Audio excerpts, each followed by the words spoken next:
déluge, puisqu'elle existe avant Adam et Ève. Quand il y a eu le déluge, la pierre a été où? Peut-être c'était un bateau de Noé là. Ok, la pierre noire s'est peut-être cachée et lorsque l'humain est revenu, la pierre noire a commencé à tousser. Me voici, venez me chercher. Donc la pierre noire parlait. Ok, on continue maintenant.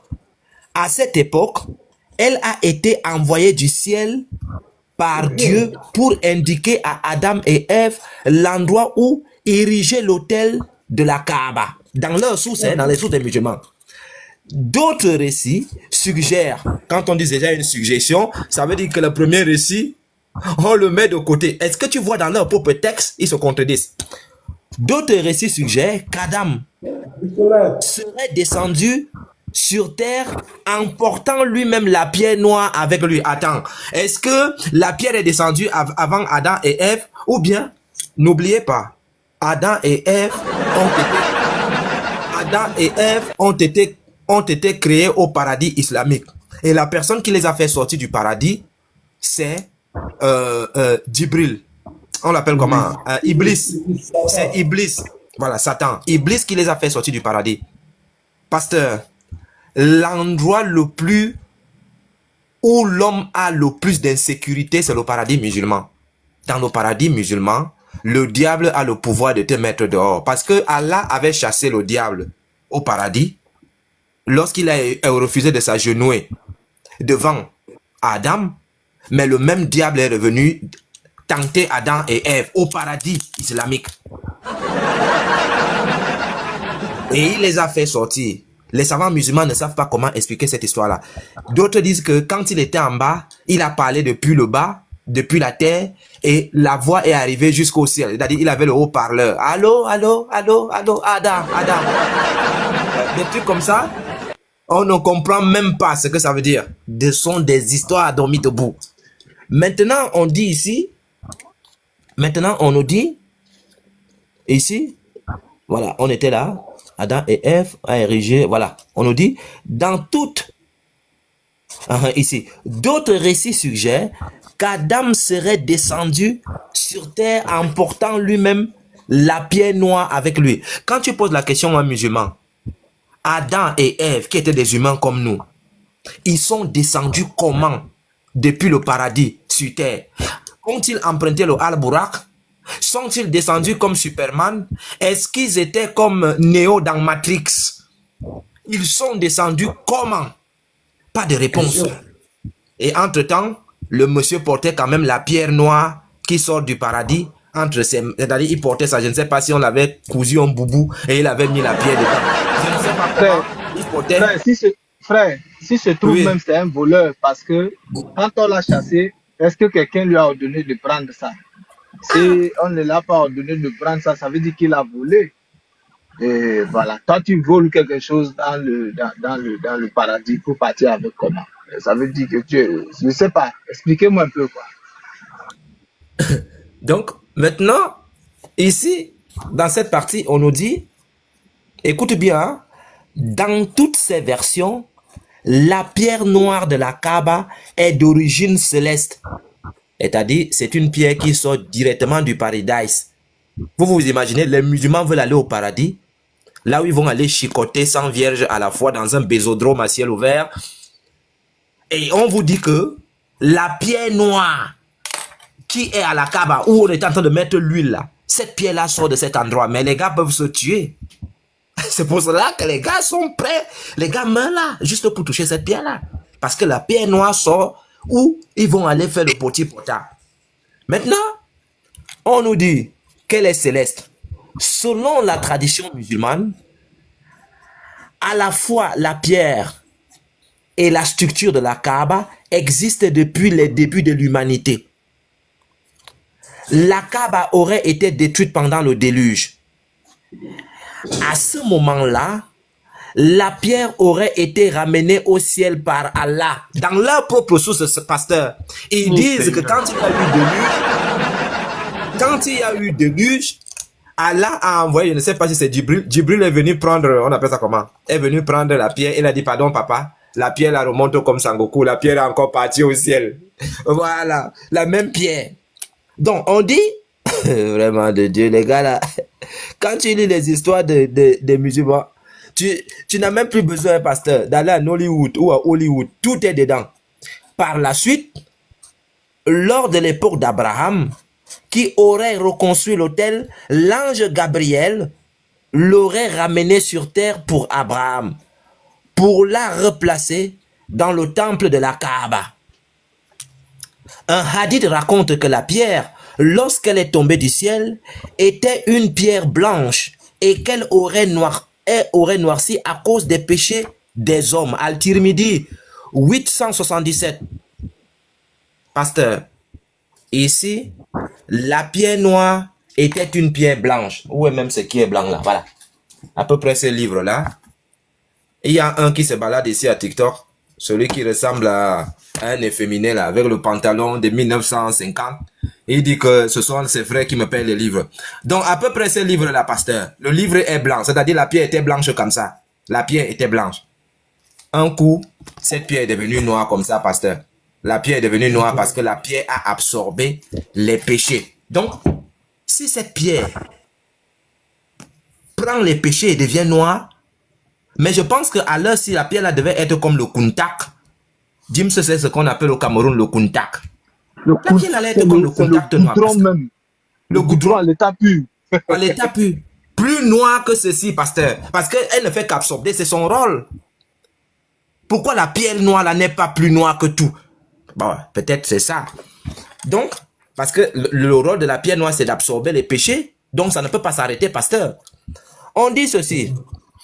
Je continue. On dit, un autre hadith raconte qu'elle était une pierre précieuse originaire du paradis et que si sa lumière n'avait pas été éteinte par Allah, elle éblouirait toute personne.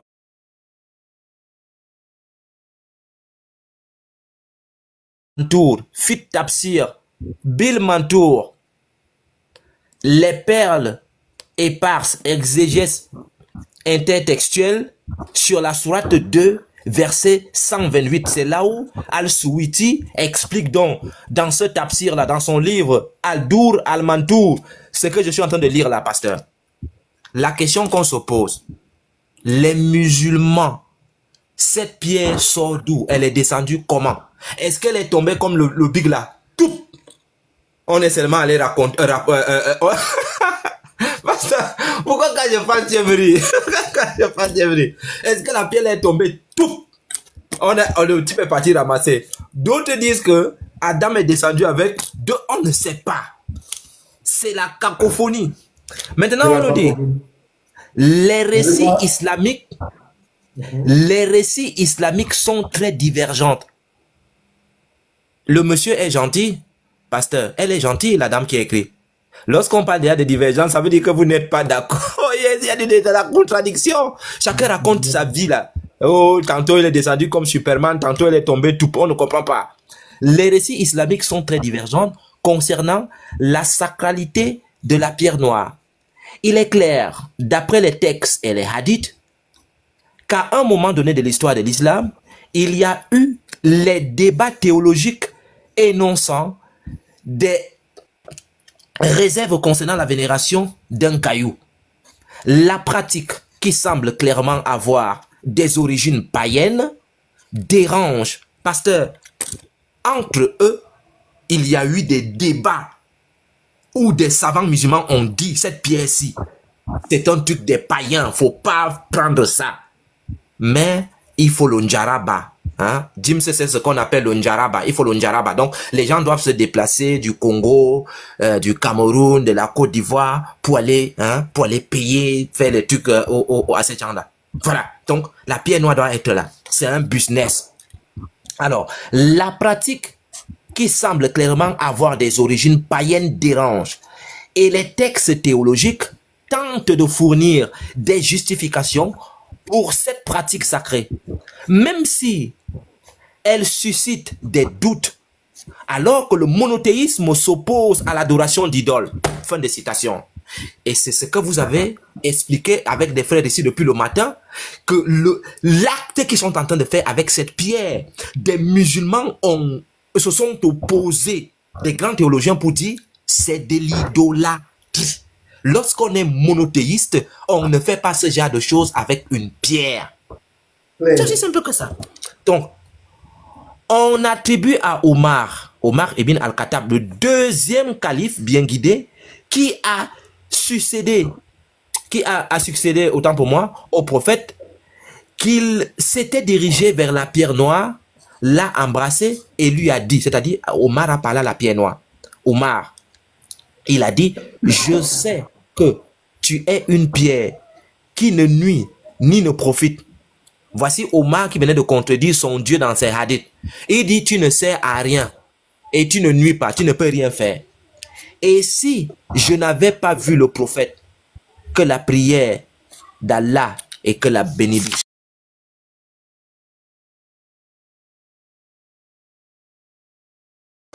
t'embrasser, je ne l'aurais pas fait. Al-Bukhari 1597. Ici, le deuxième calife de l'islam est en train de balayer du revers de la main tout ce qui est raconté. La pierre noire efface les péchés, elle est descendue du ciel. Lui refuse ça. Il dit que tu es une petite pierre. Tu ne peux rien faire à quelqu'un. Donc, dans leur propre théologie, il y a des contradictions. Ils ne s'entendent pas. Ce récit révèle une certaine gêne et la tentative de justification. Il est plausible que l'islam primitif, sous les critiques émanant d'autres monothéismes de la région, ait progressivement ressenti des reverses à l'égard de la vénération de la pierre noire. N'ayant pas réussi à supprimer les rituels, il a cherché à minimiser leur importance en recourant à ce type de texte de justification. Les tafsirs, les savants, tel savant a dit ceci, nos savants ne sont pas unanimes. Ce ne sont que des gens qui cherchent à justifier le mensonge. Ça a été toujours comme ça. Pour terminer, les paroles attribuées à Omar, parce que Omar, on n'a jamais vu Omar parler, on l'a attribué ces paroles-là. On dit qu'il a dit, mais nous on n'a pas vu. Voilà. Les paroles attribuées à Omar répondent à une inquiétude en soulignant qu'il ne faut en aucun cas croire que la pierre possède des pouvoirs, comme c'était dans le cas dans les croyances sémitiques antiques concernant les bétiles. Les bétiles, ce sont des pierres qu'on encastre dans un coin.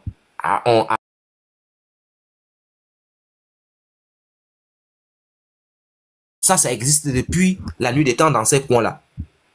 Donc ici, on nous dit très clairement que, voilà, il légitime la pratique en se référant à la Sunna, l'imitation des actes du prophète. Néanmoins, malgré de tels récits justificatifs, comme celui attribué à Omar, la pierre noire de la Kaaba demeure au cœur du culte musulman. Certains hadiths visiblement plus anciens, car plus proches des croyances pré-islamiques,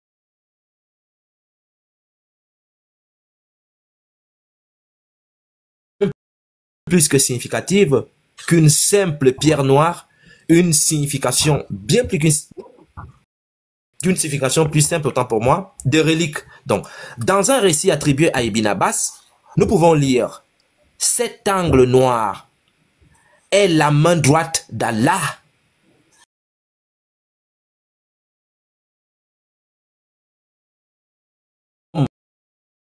Qui sert la main à son frère. » Ibn Taymiyyah 728. Pasteur, donc ici, Ibn Abbas dit ceci. Écoutez bien, hein? Ibn Abbas dit ceci. Nous pouvons lire cet angle noir est la main droite d'Allah. C'est pour cela que cette pierre peut donc effacer les péchés. C'est la main droite d'Allah. Pour ceux qui aiment bien parler de Kiki, j'espère que... L'homme trois cailloux. C'est gâté. Vas-y. Attends, le vrai choix. Oui. Donc, tu veux nous dire quoi que la pierre noire là, qui vont vénérer lécher là. Donc c'est une main d'Allah. Je vais relire parce qu'ils sont en train d'enregistrer. Ils vont dire Yeshua man. Dans un récit attribué à Ibn Abbas, nous pouvons lire. Le frère Yeshua, excuse-moi. Il faut leur dire un peu qui est Ibn Abbas parce qu'ils pensent que c'est un plaisantin. Ibn Abbas, c'est le cousin du prophète, selon des récits. D'autres parlent donc, mais bon, on ne sait pas. On dit c'est lui à qui le prophète a donné quitus d'expliquer votre religion. C'est-à-dire que quand lui parle là, tout le monde doit dire Amin.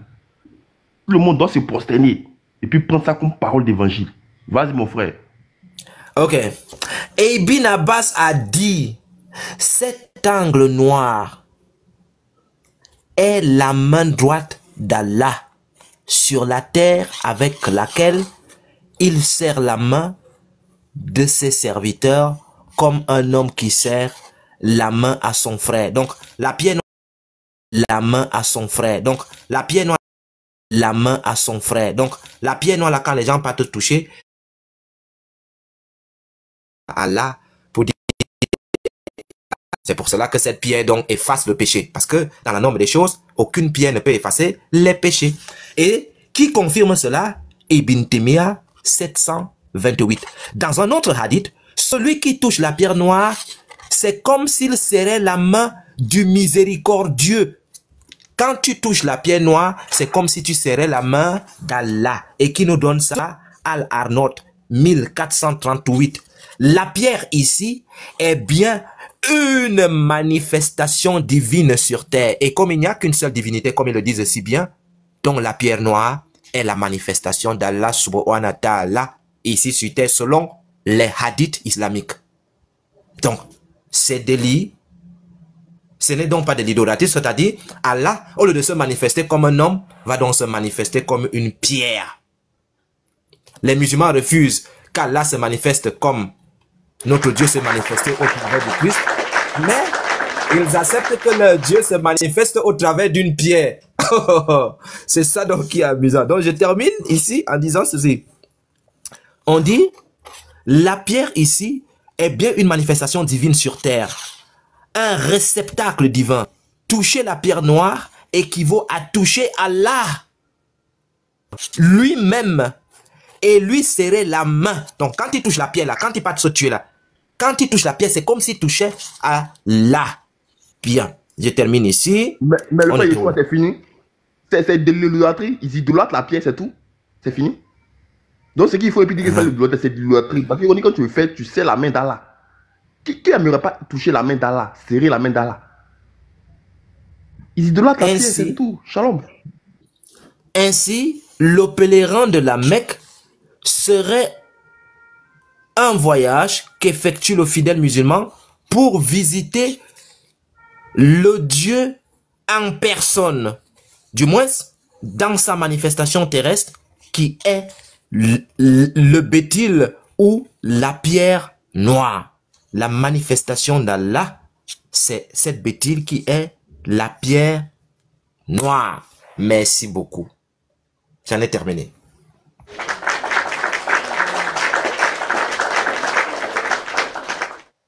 Merci Yeshua, c'est clair. Andropov, Yuri, il est là. C'est qu'il a des hadiths sur la pierre noire. Lucky, arrête de commenter inutiles, vous êtes des idolâtres. Lui, Andropov, tu es là?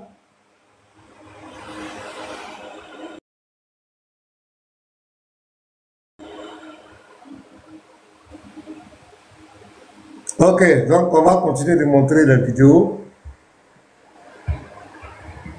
Donc, je montre encore, Yeshua, merci beaucoup. Je montre encore les deux pierres, les deux. आमीन टाइप करेगा आज पक्का उसकी दिल की इच्छा पूरी होगी जो इस वीडियो को शेयर करेगा और कमेंट में आमीन टाइप करेगा आज पक्का उसकी दिल की इच्छा पूरी होगी जो इस वीडियो को शेयर करेगा और कमेंट में आमीन टाइप करेगा आज पक्का उसकी दिल की इच्छा पूरी होगी जो इस वीडियो को शेयर करेगा और कमेंट में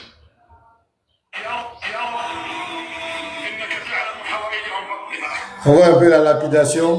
إنك تعلم رغباتهم فحققها يا رب إنك تعلم همومهم فنفذها يا رب العالمين يا رب अल्लाह पाक उसकी रातों रात कमेंट में अल्लाह लिखकर इस वीडियो को 5 लोगों में शेयर कर दे। अल्लाह पाक उसकी रातों रात किस्मत पलट जाए। फिर एक बार कमेंट में अल्लाह लिखकर इस वीडियो को 5 लोगों में share Donc voici, vous voyez les deux angles là. उसकी रातों रात किस्मत Voilà, on va voir. 5 लोगों में शेयर ورا ركن يا مي ورا حاج عرفان حاج عرفان بسم الله الرحمن الرحيم صلى الله عليه وسلم ورا ركن يا موي ورا حاج عرفان Que Dieu m'en préserve.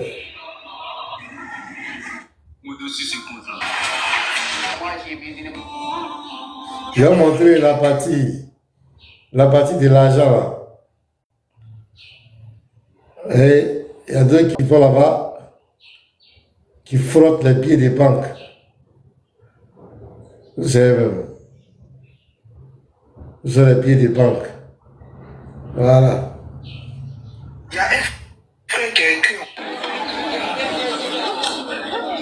Vous voyez les pieds des banques? Regardez, on frotte les pieds des banques.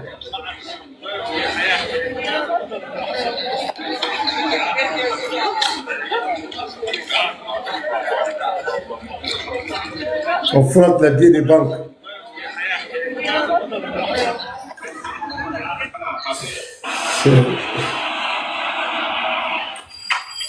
C'est trop fort. Regardez ici.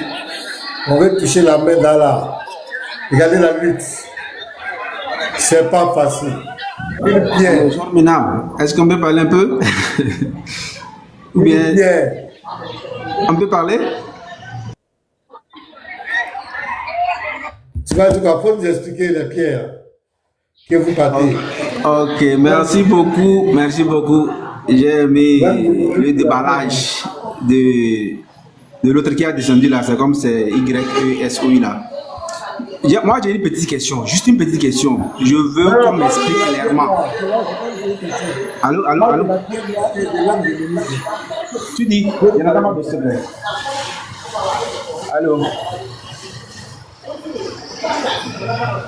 Allô, est-ce que vous m'entendez?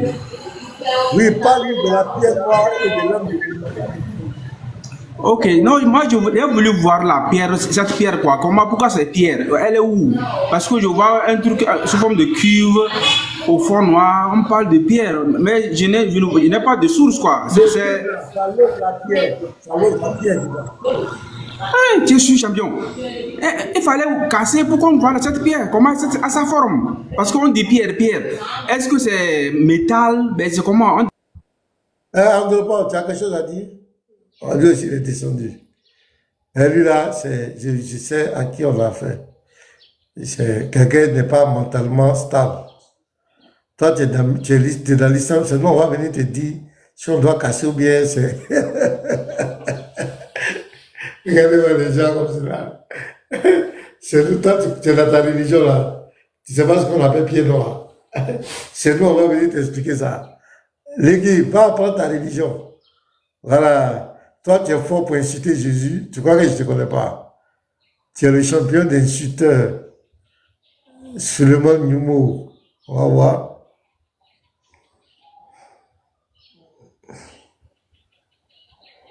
Ok. Il dit à bas les mains.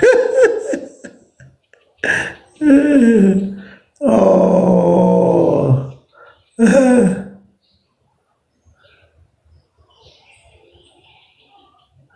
On n'a pas ficelé, mon frère. Non.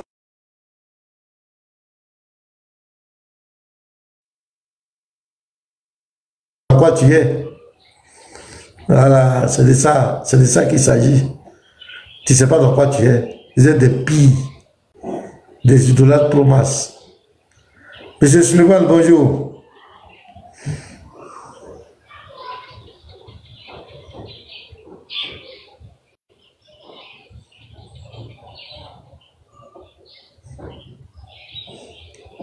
Ok, on va continuer la vidéo un peu. Allô, pasteur?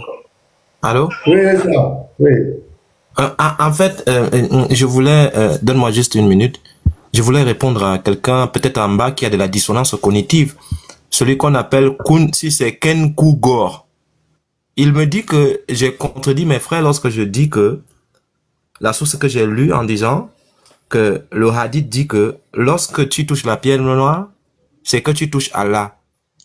Mais ce que le gars ne comprend pas, c'est que si j'ouvre encore ma caméra, juste en bas, il est écrit que les savants musulmans vite fait, hein, je ne vais pas lire, je vais juste montrer à l'ignorant. Regarde. Regarde ici, on dit, l'exégète trouve aujourd'hui du mal à expliquer ces hadiths qui rappellent l'aspect païen enfoui derrière l'idée de la pierre noire. C'est le sens figuré, c'est-à-dire la pierre noire où on serre la main d'Allah. Donc, ce que tu dis, tes savants cherchent à justifier cela, que ce n'est pas possible de serrer la main d'Allah et trouvent d'autres mots. Mais pourtant, les hadiths disent que lorsque tu le fais, c'est que tu serres la main d'Allah. Donc toi, je ne sais pas si tu as un cerveau pour comprendre, mais je ne sais pas comment vous êtes là-bas chez vous. Les musulmans, moi je vois que, parce que les gars là sont comme des moutons. C'est-à-dire quand le premier devant dit, mais, eux tous ils répondent, ouais, sans toutefois demander, mais il a dit mais, pourquoi? Est-ce que c'est un danger ou bien c'est pas un danger? C'est-à-dire ça ne réfléchit pas. Il n'essaye pas de comprendre ce que je suis en train de dire. Dans sa tête, il essaye de c'est-à-dire il essaie d'arranger pour voir s'il peut placer un mot pour essayer d'embrouiller les gens. Mon ami, je dis tout simplement que dans vos propres hadiths, on dit que la pierre noire là, c'est une manifestation d'Allah. C'est pour cela qu'elle efface les péchés. Mais tes savants ne sont pas d'accord avec ces hadiths là. C'est pour cela qu'ils trouvent d'autres explications à ces hadiths. Ils essaient de dire que non, ces hadiths-là, lorsqu'on dit serrer la main d'Allah, ce n'est pas serrer la main d'Allah, c'est faire alliance avec Allah. Donc, lorsque toi, tu devenais musulman, lorsque tu as dit la ilaha illallah, Mohammed est prophète, tu n'as pas scellé l'alliance avec Allah. Donc, il faut toujours aller à la Mecque pour aller sceller encore l'alliance avec Allah. C'est pas normal. Donc, ce que je suis en train de te dire, il faut réfléchir. Je te dis tout simplement que cette tradition montre que vous êtes des idolâtres au travers de cette pierre noire. Et c'est quelque chose que les païens faisaient avant que l'islam ne soit mis en place. Voilà. Et que cette pierre, aucunement, ne sort du paradis. Pourquoi? Parce que les Arabes vénéraient les pierres même avant même que cette pierre ne soit mise en place. Donc, comme je disais tantôt, dans vos sources, il y a une contradiction terrible en ce qui concerne les récits de la pierre noire qui est descendue du ciel. D'autres disent que Adam est descendu avec, d'autres, Adam et Ève sont descendus avec, d'autres disent que non, c'est tombé avant eux, d'autres disent que non, c'est venu après. Et le déluge, quand il y a eu déluge, qu'est-ce qui s'est passé? D'autres disent que non, c'est venu après le déluge, à l'époque d'Abraham, d'autres disent que non, c'est l'ange qui est venu chercher cette pierre-là, lorsque le déluge arrivait. Donc, il y a contradiction dans vos textes. Voilà. Donc, essaie de réfléchir, ça va t'aider. Vraiment, c'est incroyable d'être aussi doum comme ça.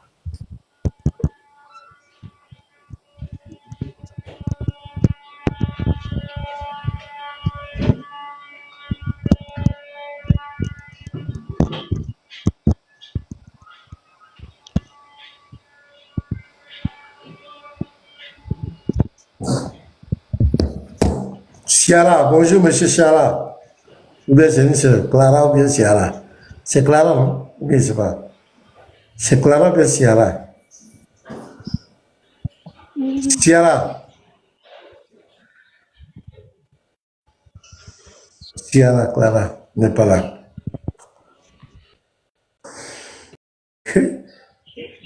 Doum lui la fille, hein? Doum est parti. Doum dit c'est dans ma bouche, je me mets dans Ramba. Il dit vous me mettez dans Ramba. Doum pour répondre, Doum a compris que ça là, il y a un problème dedans. Eh, Ciara, c'est Clara ou bien Ciara? C'est ça, non? Ah, il est parti. Encore tapote. Tapoter, on va encore. Cette affaire-là, elle est très sérieuse. Voilà un Chinois qui fait karaté ici pour lapider Satan. Voilà. Mais tu as blessé les autres, hein?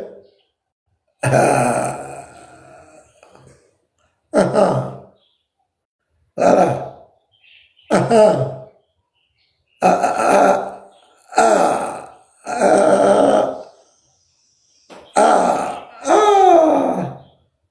Et ça, je vous parle de...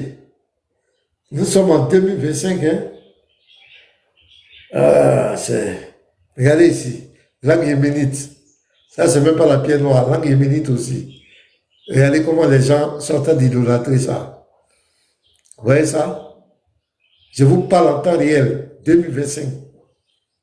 C'est pas fait de c'est naïf, ou bien c'est faible, c'est clair. C'est ce qui se passe là-bas. Actuellement, je vous parle. Voilà des gens qui disent qu'ils adorent Dieu et qui vont lutter des pierres, des cailloux. C'est terrible, mes frères, c'est terrible. Des gens qui disent qu'ils adorent le véritable Dieu et qui vont pour que des cailloux expient leurs péchés. Non. Regardez. On lutte pour une pierre, autour d'une pierre.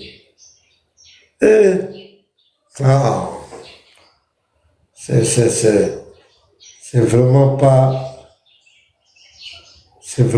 facile.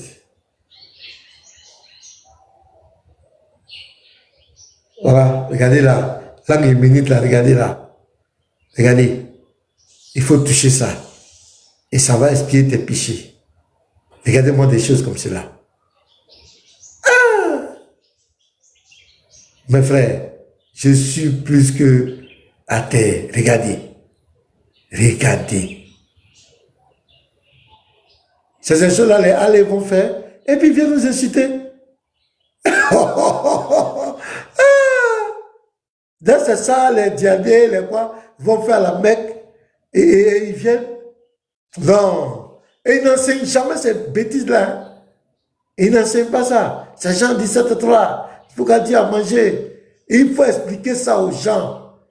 Expliquer aux gens qu'il y a des cailloux là-bas qui expliquent les péchés. Expliquez.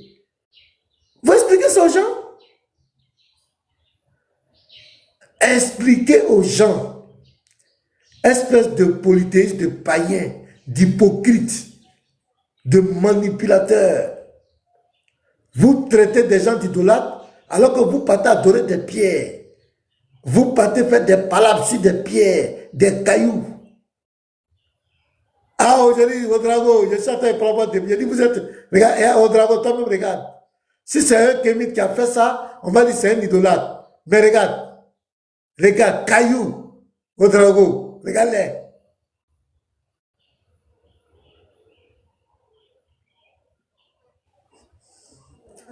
Regarde, cailloux, cailloux.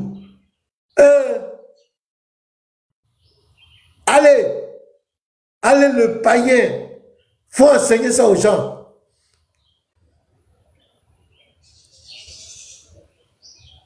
Voilà, au dragon dit, ils sont plus idolâtres que nous. Nous au moins on fait pour nous-mêmes. Voilà. Les païens comme cela, vous allez voir ici. Vous allez lire l'heure, 2 jours là. Regardez. Un objet, regardez. Regardez. Regardez, des païens. Rien vient encore. Venez nous expliquer ça. Regardez, voilà ici. En train de bagarrer. Ils vont s'écraser. Ils vont s'écraser à cause d'un caillou. Ils vont s'écraser. D'accord, je vais faire doucement. Regardez. Regardez les gens. Regardez-moi des gens comme cela. Enseignez ça aux gens. Enseignez aux gens. Jésus est Dieu, Jésus n'est pas. Enseignez ça là aux gens. Enseignez-les. Enseignez ça. Comment déjà, regardez, ils font quoi? Elles font quoi sur la pierre? Ils font quoi? Attendez, voilà, ça c'est quoi? Ça veut dire quoi? Mettre le front contre des murs là, c'est pourquoi? Vous faites quoi? Ça veut dire quoi? Expliquez-nous. Expliquez ça aux gens. Vous adressez un caillou, vous adressez un objet fait de main d'homme. Où est votre Dieu? Hein? Expliquez aux gens. On peut faire des lives. Expliquez ça aux gens. Regardez.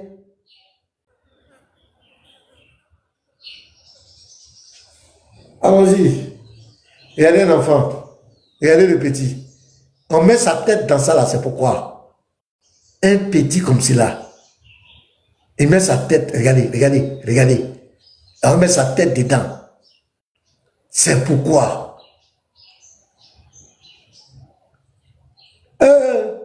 Voilà le petit. Il va mettre sa tête dedans.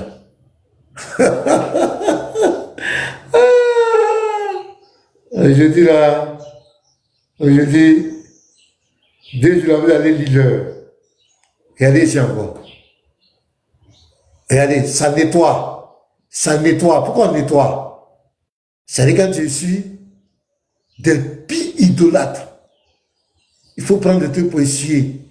On essuie le chiffon. Ça, il va le mettre quelque part dans la maison pour dire que, regardez, regardez-moi les frères. Où est le Dieu? Où est le monothéisme? Comment des monothéistes peuvent aller faire des choses comme cela? Regardez-moi des choses comme cela. Regardez les frères. Expliquez ça aux gens. Pourquoi vous cachez? Non, pourquoi Jésus a dit, mon Père m'a envoyé. On s'en fout, ça ne vous regarde pas. Expliquez ça aux gens.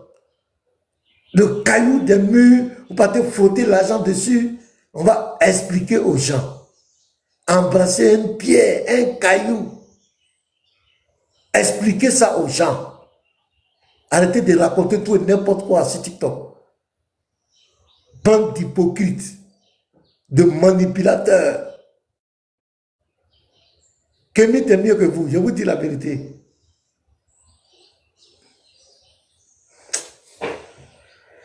Allez-y.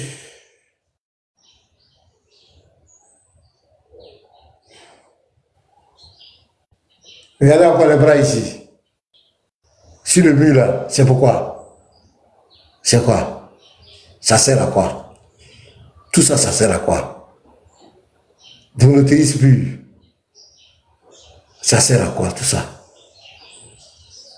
Ça sert à quoi? Attends, regardez un peu la caresse. Attends, ils vont caresser un peu, regardez. Il va caresser. Il caresse. Regardez. Lui dit la doigt là, il caresse caillou. Vraiment. Vraiment. Si quelqu'un a quelque chose à dire, vous pouvez parler, les frères. Regardez la lutte encore ici. Regardez la lutte. Ils vont se piétiner. Parce que chacun veut toucher. Regardez. Tu peux suffoquer là. Hein?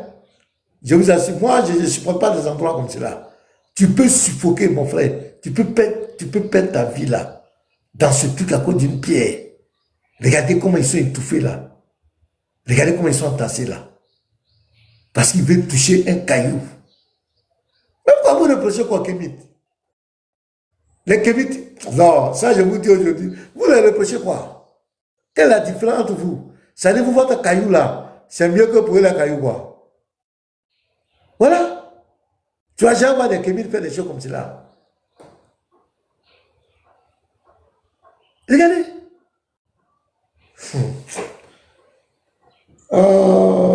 Ça continue encore. Et ça, ça attend rien, hein? Je ne parle pas de cette année. Je ne parle pas de...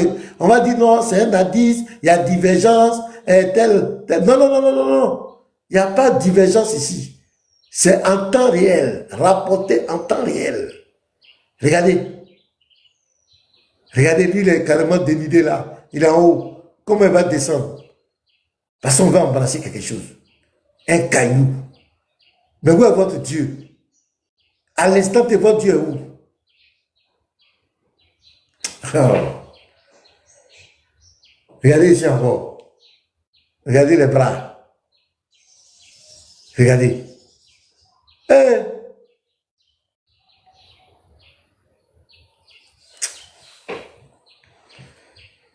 Même bébé, regarde bébé. Même le bébé.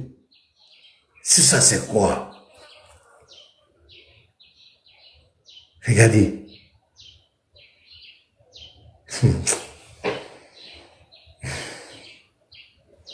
Enseignez aux gens.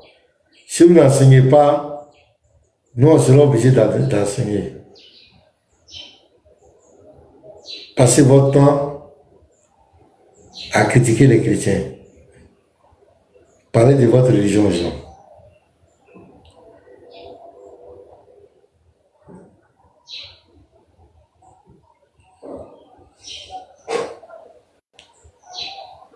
Regardez. Elle caresse, elle met sa tête dedans. Regardez. Voilà. Elle est en train de toucher. Elle va mettre la tête dedans. Regardez. Mais où est ton Dieu? Madame, c'est une pierre. C'est un caillou, il n'y a rien. C'est une pierre. Dieu n'est pas dans ça. S'il vous plaît, Dieu n'est pas dedans.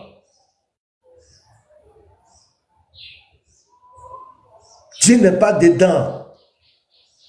Polythéisme, monothéisme plus. Vous partez faire quoi dans des pierres, dans des cailloux? Hein? Monothéisme plus. Regardez, regardez. Une vieille. J'entends l'embrasser. Regardez, monothéisme. Regardez.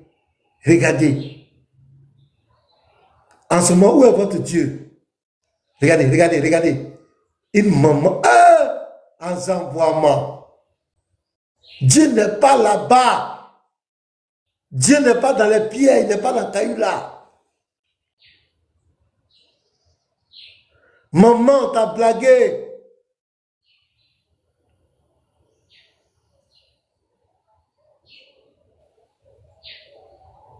Pitié, non.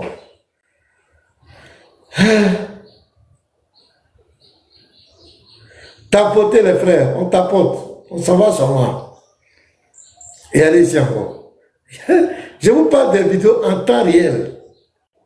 Je sais pas, il n'y a pas à faire des... On va interpréter ça en arabe. Voilà, en temps réel, regardez. Ça c'est Fafa, regardez-les. Regardez. Il n'y a pas à faire de ces daïf, ces doïf, voilà ça. Caillou, pierre.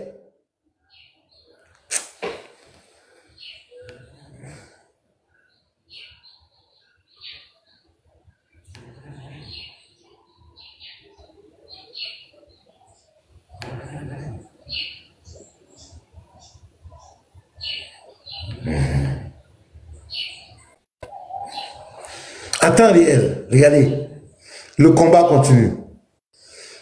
Regardez la foule derrière. Tout ça, tout le monde veut toucher cette pierre, ces objets.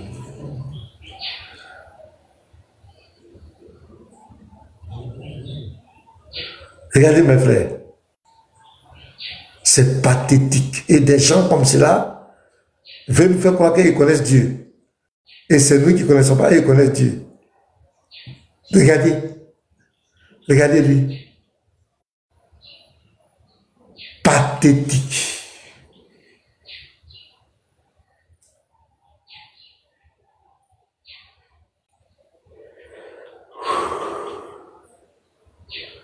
Regardez dessus.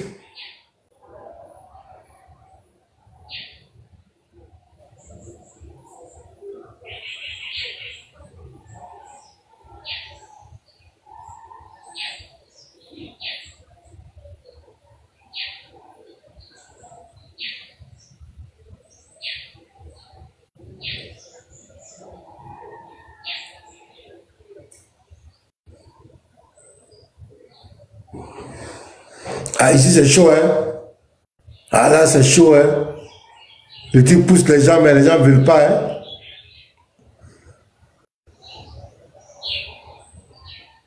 Regardez, c'est chaud. C'est chaud.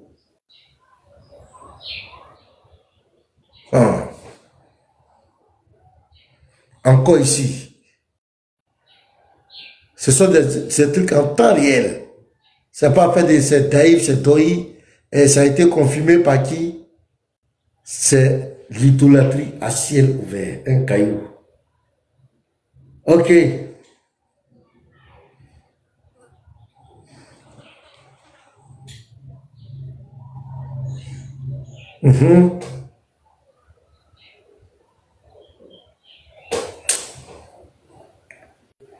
Dernier, regardez, voilà ça. Ce pourquoi ils veulent se tuer, ce pourquoi ils vont se piétiner, ce pourquoi ils vont se marcher là-dessus. Voilà ça qui est là. Un objet entretenu par des hommes faits des mains d'hommes, dont les gens manifestent leur amour qui dépasse même leur Dieu. C'est ça, à cause de ça, les gens vont mourir, les gens vont se tuer à cause de cet objet.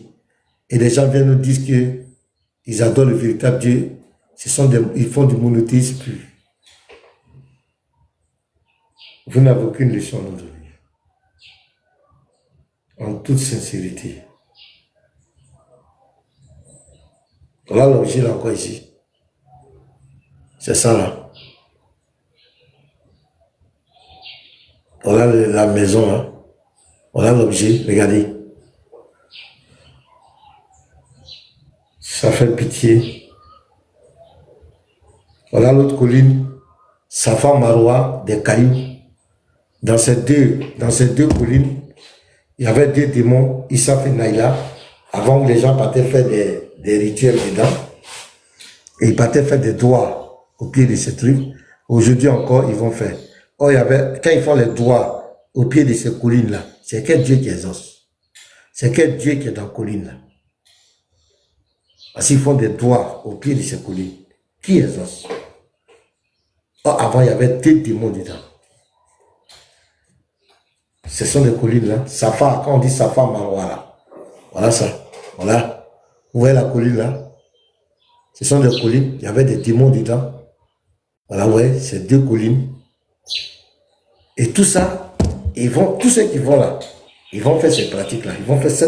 Il y a 7 tours autour de la Kaaba, les trucs noirs qui vont. Et puis, il y a 7 tours aussi entre les deux collines là. Et tout ça, il dit c'est Abraham, c'est un truc. Jamais Abraham n'a rien à voir avec ça. Abraham n'a rien à voir avec ça. Agar n'a rien à voir avec ça. Jamais. Nous vous avons sorti de là. Les gens vous ont tombé. Le véritable Dieu ne peut pas t'amener à faire une dévotion à un caillou. Le véritable Dieu dans son lieu le plus saint ne peut pas vous pousser à aller faire une dévotion, vénérer des pierres, des cailloux.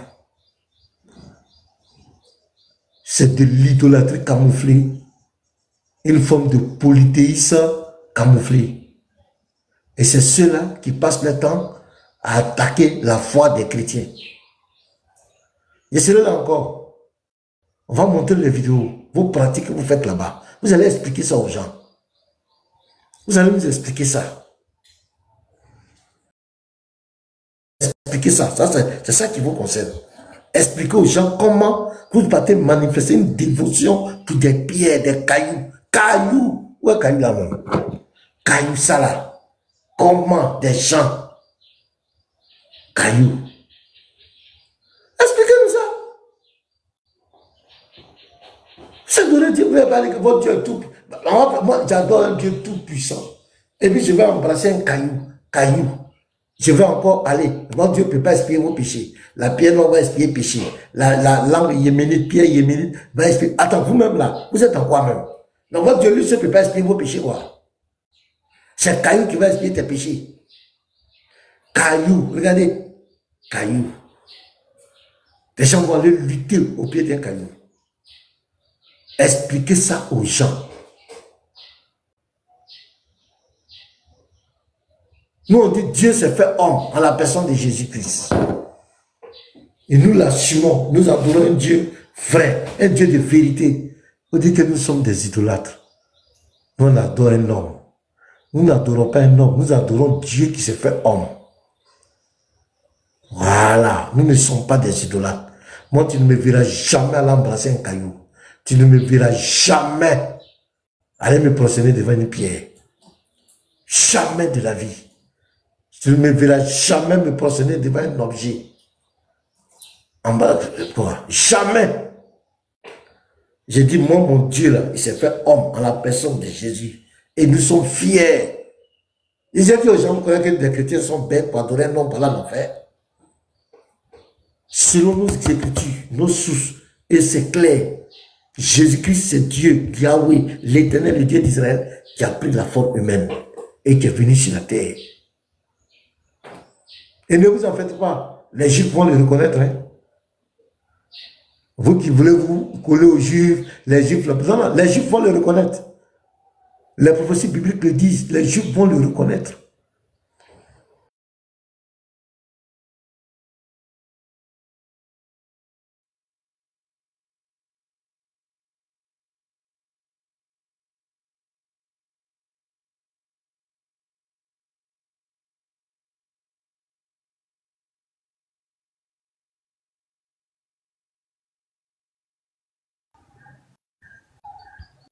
Ils m'ont signalé, hein?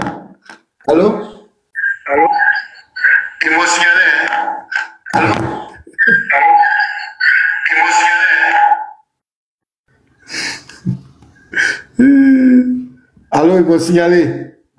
Oui, on va finir Colossiens parce que j'ai quelque chose à faire là.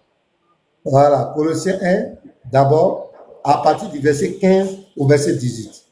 On va voir. On dit, il est l'image du Dieu invisible. Là, ça parle de Jésus, non? On est d'accord? Oui, oui, ça parle de Jésus, oui. Il est l'image du Dieu invisible. Ok, merci. Le premier-né de toute la création, on est d'accord? Oui. Quand on dit le premier-né ici, tu comprends ça par comment? De toute la création. Ici, quand on parle de premier-né de toute la création, même sa résurrection est dedans. Donc, c'est trop vague. Même sa résurrection Ok, est dedans, mais c'est pas comme quelqu'un qui est créé. C'est pas comme quelqu'un qui est créé, non. Quand on dit le premier-né de toute la création, ça veut dire que quand il rentre dans la création, il devient l'élément le plus prépondérant, le plus important. C'est la prédominance. Et Dieu utilise le mot premier-né dans plusieurs versets, même David, Psaume 89, verset 28. Tu vas voir dans Exode 44, Exode 4, verset 22 et suite, Dieu parle du premier-né. Ephraïm, le premier-né, c'est une manière d'exprimer la prédominance. Et quand le verset continue, au verset 17, on dit le premier-né d'entre les morts. C'est-à-dire quand il rentre chez les morts, il est premier. Quand il vient de la création des vivants, il est le premier. Maintenant, regarde la suite. Car en lui ont été créées toutes les choses qui sont dans les cieux et sur la terre, les visibles et les invisibles. Trône, dignité, domination, autorité. Il y a écho quelque part là. Israël, ce n'est pas chez toi. Voilà, il faut t'imiter. Tout a été créé par lui. Qu'est-ce que c'est? Tout a été créé par lui. Le par lui ici, c'est qui? C'est Jésus. Donc ici, là, quand il créait là, il ne parlait pas. Il n'existait pas. Non, c'est pas. Bon, dans mon texte, c'est pas lui qui crée, c'est Dieu qui crée par lui, qui réfère toujours la parole. Non, non, non, j'ai dit, tout a été créé par lui. Oui, le lui, c'est Jésus. Le lui, c'est Jésus. Ça veut dire simple. Qu'est-ce que ça veut dire? Non, ce n'est pas lui qui a créé. C'est la parole qui a créé, vu qu'il est l'esprit. Attends, tout a été créé, tout a été construit par Christ Raj. Qui a construit? Ça veut dire que c'est moi qui a construit, mais n'oublie pas, dans mon texte, c'est Dieu qui a créé par Jésus. Attends, tout a été créé par lui. Ici, là, qui a créé? Par lui, là, c'est qui? Bon, lui, là, c'est Jésus, ça c'est clair. Lui, là, c'est Jésus. Donc, il a fait quoi? Il a fait quoi dans ce verset? Il a fait quoi? Dans le verset, c'est ce que j'ai dit. Ta traduction a un problème. C'est Dieu qui a créé par Jésus. Non, non, non, il n'y a pas de traduction, un problème ici. On est dans la tradition, on est dedans. Il ne faut pas parler de tradition. Quand il rentre, depuis on lit là, il n'y a pas de tradition. Ce n'est pas ici que tu vas venir parler de tradition. Il n'y a pas de tradition ici. Tout ce qui est écrit devant nous là, tout a été créé par lui. Tout a été créé par qui? Non, c'est ce que je te dis. Dans ton texte, tout a été créé par Jésus. Il n'y a pas fait de test ici. Mais écoute-moi. On n'a pas parlé des. On n'a pas parlé non, des on n'a tests. pas parlé. Moi aussi, j'ai mon texte que je lis devant toi. Ton test, là, tu vas le lire après. Moi, mon test, il faut me répondre. Tout a été créé. Dans ton texte, on dit que. Dans ton texte, on dit tout a été créé par lui. Et le lui, c'est Jésus. Donc, c'est Jésus qui a tout créé dans mon texte. Oui, dans ton texte, oui. Merci. Et pour lui, c'est pour qui encore? Par pour lui Jésus. Pour lui. C'est pour lui encore. Jésus. Merci. Oui. Il est avant toute chose. Qui est avant toute chose là? Jésus. Et toute chose subsiste en lui. C'est qui? Toute chose subsiste en qui? Jésus. Donc, il existait mais il n'existait pas. Il n'existait pas. Je te le dis. Ouais, parce que le texte me dit, ici, non, je finis. Vous avez parlé de tout. Dans le même texte, non, une minute et puis je vous laisse. D'accord. Ici, comme je t'ai dit, référé dans Jean, l'apôtre présente Jésus étant comme le premier-né, pas comme le premier-né, comme quelque chose de créé, non. Mais ici encore, il représente Jésus étant le commencement de la création qui est la parole de Dieu. Et c'est pour cela qu'il va dire ceci, Dieu a tout créé par Jésus. Comme tu montres dans 1 Jean, évangile de Jean, Dieu a tout créé par lui qui le confirme et qui confirme Genèse 1, Dieu va tout créer par la parole. Donc l'apôtre représente, n'est-ce pas, Jésus étant toujours la parole. Mais cela ne veut pas dire qu'il existait. C'est ton esprit qu'il existait, il ne parle pas. Merci beaucoup, on va continuer ça un prochain temps. Shalom, soyez bénis. Israël. Ok, merci, il n'y a pas de souci. Merci, on sera la prochaine. En tout cas, c'est difficile de prouver dans la Bible que Jésus n'est pas Dieu. En tout cas, moi, je n'aimerais pas être à la place de ces gens-là. Dans la Bible, prouver que Jésus n'est pas Dieu, c'est vraiment très compliqué, les frères. En toute humilité, les écritures bibliques, ça a été écrit pour dire que Jésus même est Dieu. Mais quand je vois des personnes qui disent qu'ils vont prouver dans cette même Bible que Jésus n'est pas Dieu, vraiment, c'est compliqué, les frères. C'est comme si tu venais en France et puis tu dis, je vais prouver qu'il n'y a pas de Français en France. C'est compliqué, hein? Andropov, l'homme aux 3 cailloux. Ah! Attends, je vais mettre en grand. Ça te venu avec tes trucs là encore.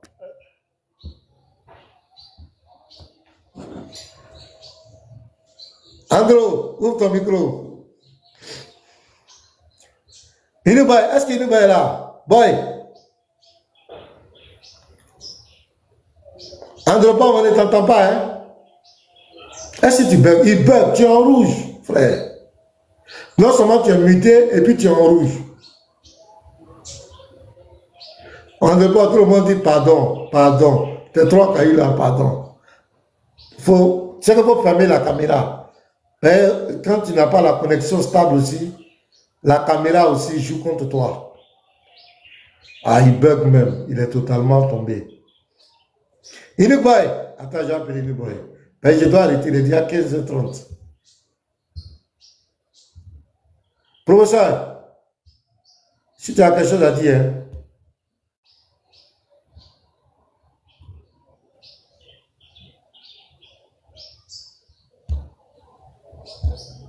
Professeur. Oui, allô.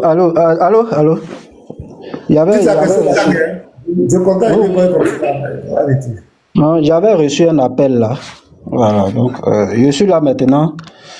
J'ai écouté un peu votre conversation, mais vraiment c'est vraiment pas facile, hein. C'est pourquoi moi j'ai toujours dit, il y a certaines personnes pour qui on doit prier. C'est pas que parce que moi j'ai écouté un peu son raisonnement. Il dit comme ça que tout a été créé par Jésus. Ça veut dire que Dieu a créé par Jésus. Même si on prend sa logique, ça dit si tu lui demandes, il y a combien de créateurs, il va te dire il y a un seul créateur. Si tu lui demandes à lui là, il va te dire il y a un seul créateur. Mais quand il crée par Jésus là, vu qu'ils sont différents, ça fait combien de créateurs? Parce qu'il va utiliser Jésus pour créer, non? Vu qu'ils sont différents, ça nous donne combien de créateurs maintenant? Ça fait 2 créateurs. C'est pourquoi moi je dis à ces personnes-là de faire très attention. C'est vrai que vous êtes dans une logique, mais sachez expliquer votre logique. Sinon vous allez penser que vous êtes polythéistes. Moi je l'ai toujours dit. Tous ceux que moi j'ai écoutés, j'ai écouté un peu le raisonnement de beaucoup. La plupart finissent par... C'est-à-dire, vous donnez l'impression que vous êtes polythéiste. C'est-à-dire, vous croyez en 2 dieux. C'est grave. Il y a un seul créateur. Ça, la Bible a déjà tranché là-dessus. Il y a un seul créateur. Même si vous prenez Dieu a créé par Jésus là. Jésus fait quoi là-bas? Il fait quoi dans la création là? Il fait quoi dans la création de Dieu? Il fait quoi là-bas? Parce que même si on prend votre logique, c'est-à-dire on se rabaisse, on se met à votre niveau. À partir du moment où il crée par quelqu'un, ça veut dire que la personne n'a participé à la création. Ça fait combien de créateurs? Même s'il va dans votre logique, ça veut dire que vous n'êtes pas cohérent avec vous-même. Vous avez besoin d'enseignement. Moi, c'est pourquoi je n'ai même pas voulu intervenir dedans même. Parce que je savais comment ça allait finir. Je sais. C'est quand même bizarre de voir que la vérité est là, mais on veut nier cette vérité-là. C'est vraiment bizarre. Et moi, je vous appelle à la lecture.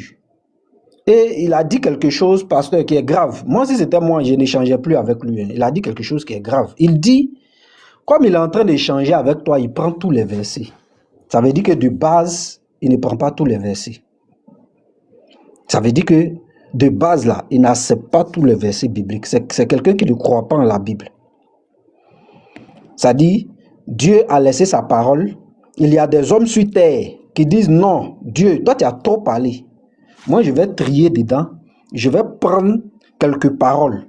Les autres là, c'est pas toi qui as parlé. C'est grave, hein? Chers frères, réveillez-vous. C'est grave. Vous êtes en train de vendre vos âmes.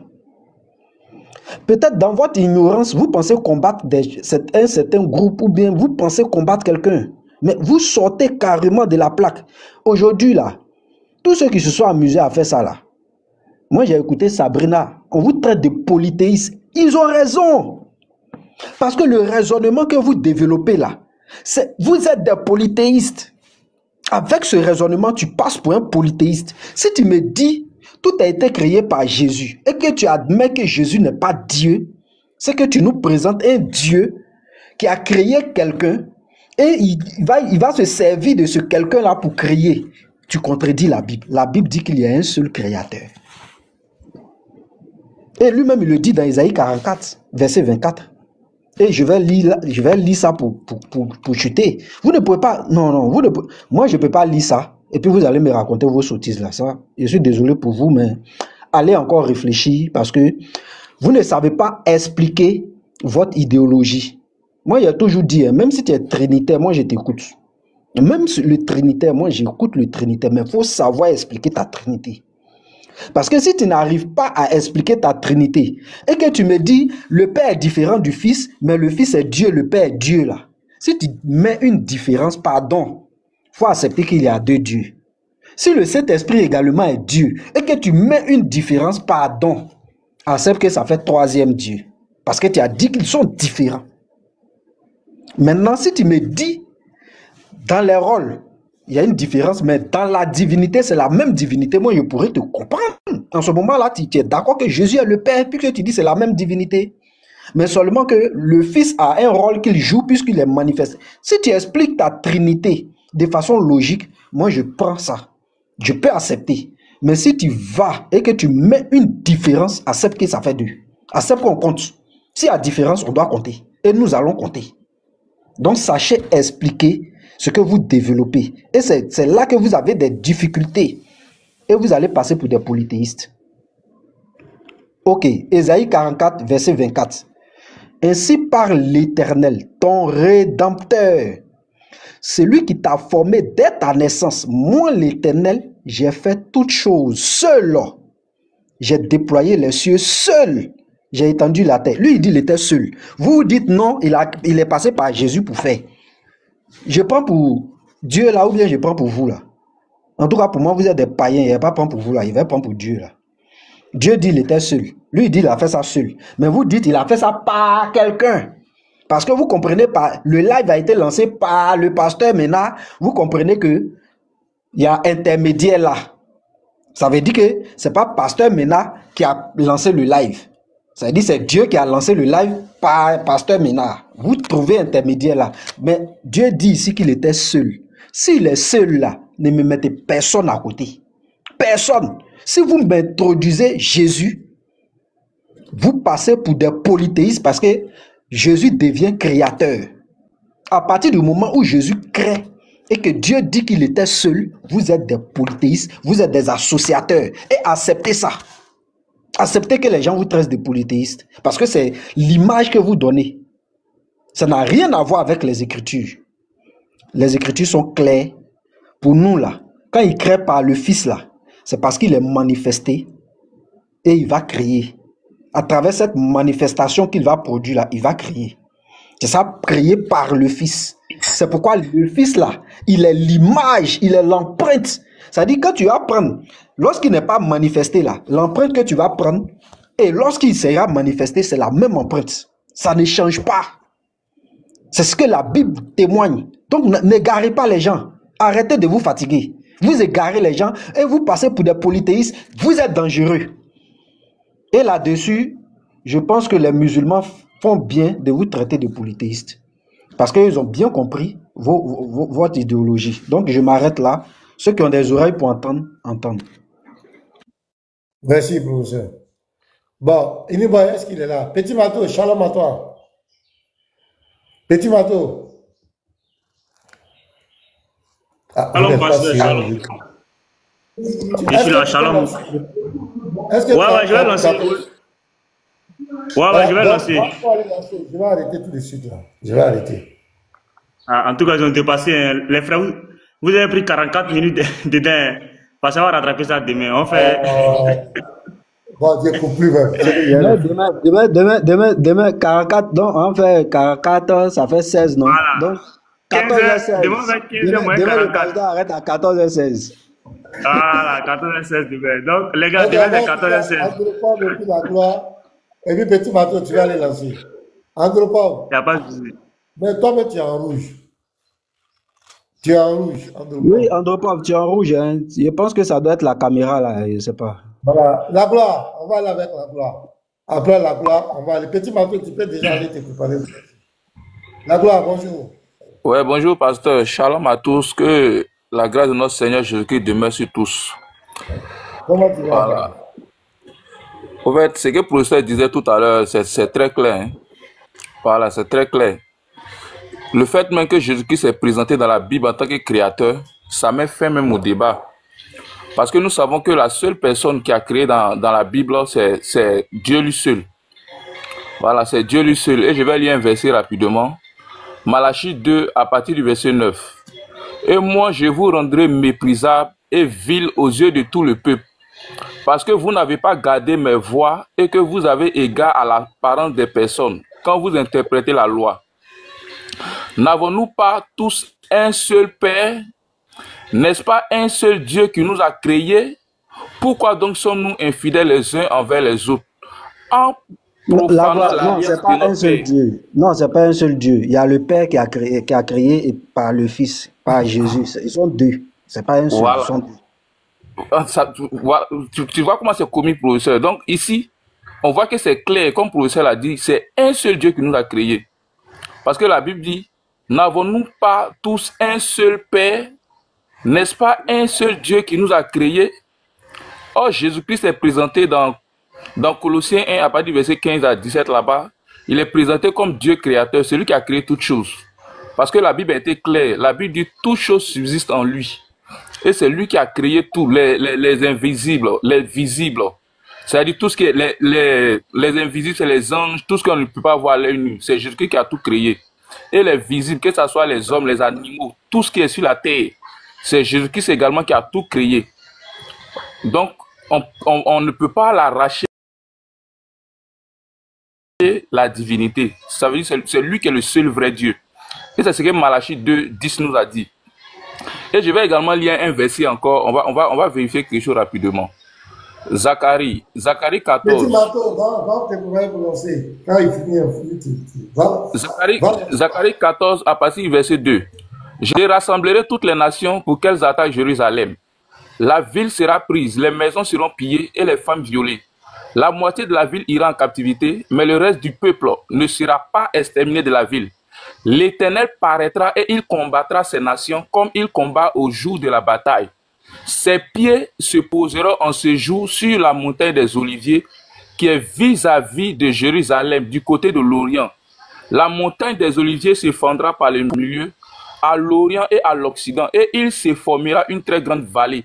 Une moitié de la montagne reculera vers le septentrion.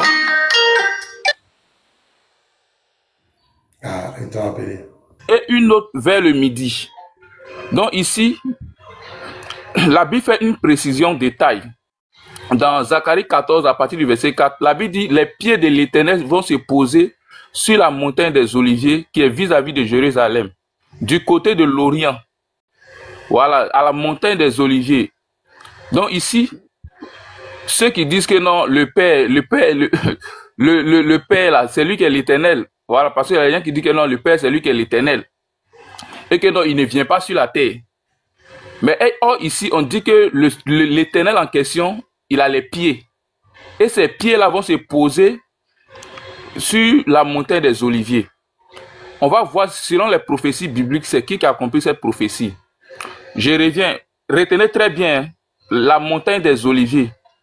Retenez très bien où les pieds de l'Éternel vont se poser là. C'est à la montagne des Oliviers. On va voir c'est qui a accompli cette prophétie. Je viens dans la Bible. Je prends Acte 1. Acte 1, à partir du verset 10. Et comme il avait les regards fixés vers le ciel, bon non, je vais prendre à partir du verset 8.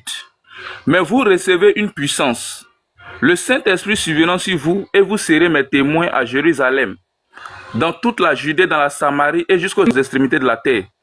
Après avoir dit cela, il fut élevé pendant qu'ils le regardaient, et une nuée le déroba à leurs yeux. Et comme il avait les regards fixés vers le ciel, pendant qu'ils s'en allaient, voici deux hommes vêtus de blanc leur apparut et dit: Hommes galiléens, pourquoi vous arrêtez-vous à regarder au ciel? C'est Jésus. Écoutez très bien, c'est Jésus qui a été enlevé au ciel du milieu de vous, reviendra de la même manière que vous l'avez vu allant au ciel. Alors il retournait à Jérusalem de la montagne appelée des Oliviers. Donc on se rend compte que quand Jésus-Christ a été élevé là, il a été élevé où ça? Selon Actes des Apôtres, à la montagne des Oliviers. Et les deux anges qui sont venus, ils ont dit que le Jésus-Christ qui a été élevé là, il va revenir de la même manière. Et c'est à la montagne des Oliviers là qu'il va poser ses pieds. Vous voyez? Or, cette prophétie a été déjà annoncée dans Zacharie 14, à partir du verset 4. La Bible dit que c'est l'Éternel qui va poser ses pieds sur la montagne des Oliviers en ce jour. Donc, ça veut dire que c'est Jésus-Christ qui a accompli cette prophétie. Et c'est Jésus-Christ qui est l'Éternel de la Bible. Donc, il n'y a pas deux éternels dans la Bible, c'est Jésus-Christ lui seul. C'est la raison pour laquelle la Bible dit que Jésus-Christ il est le même hier, aujourd'hui et éternellement. Donc, je vais laisser la parole là pour laisser l'occasion aux autres de s'exprimer. Shalom et que la grâce de notre Seigneur Jésus-Christ demeure sur tous. Merci beaucoup. Merci à tous. Andropov, tu as quelque chose à dire, on va aller chez Petit Marteau. Vous m'entendez? Est-ce que vous m'entendez? Oui, on t'entend. Vas-y. D'abord, shalom, shalom à tout le monde, shalom à tous les grands frères. Voilà, ici votre petit Andropov, le muezzin de la grande mosquée, parce que les pasteurs maintenant, eux, ils ont dépassé le grade de l'imama. Hein. Voilà, c'est nous qui sommes les muezzins, c'est nous qui faisons appel à la prière et nous disons que Allah n'est pas Dieu et que le véritable Dieu, c'est le Seigneur Jésus-Christ, parce qu'en dehors de Jésus-Christ, il n'y a point de divinité, c'est clair. Moi, le verset qui m'a confirmé que Jésus-Christ est Dieu, la Bible a dit que ne tentez point le Seigneur comme quelques-uns.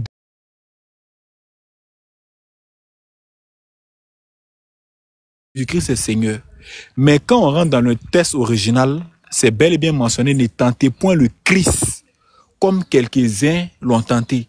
Mais si Jésus-Christ n'est pas Dieu, dans Somme 78, le verset 18, c'est bel et bien mentionné là-bas que l'Éternel dit qu'ils m'ont tenté. Ils ont tenté Dieu dans le désert. Dans Somme 78, le verset 18.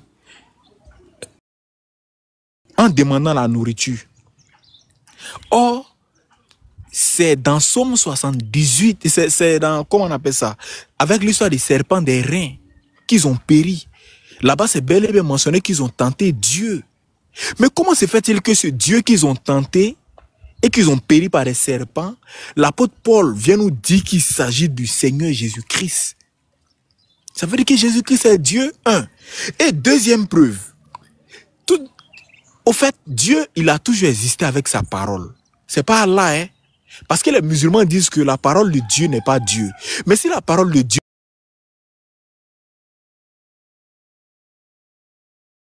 deux entités, c'est clair. Nous, notre Dieu, il a toujours existé avec sa parole. Vous voyez un peu. Donc, Jésus, on va prendre même la théorie de quelqu'un qui est intelligent. Dieu plus sa parole. Si ça fait une seule personne qui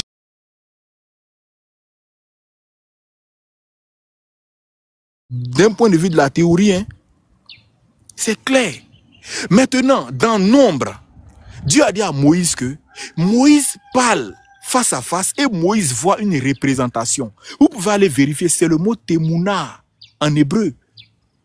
Le mot Temouna, c'est la représentation, c'est l'image et puis c'est la similitude. Seulement que, même dans Exode 24, les enfants d'Israël ont vu le Dieu d'Israël et sous ses pieds. Ça veut dire que le Dieu d'Israël a des pieds, en un mot, en fait. Donc, Jésus-Christ, il est la représentation de Dieu. Et vous allez voir dans Colossiens 1, le verset 15, c'est bel et bien mentionné là-bas qu'il est l'image de Dieu. Allez vérifier le strong de l'image. Vous allez voir que ça correspond effectivement au même mot Temouna en hébreu.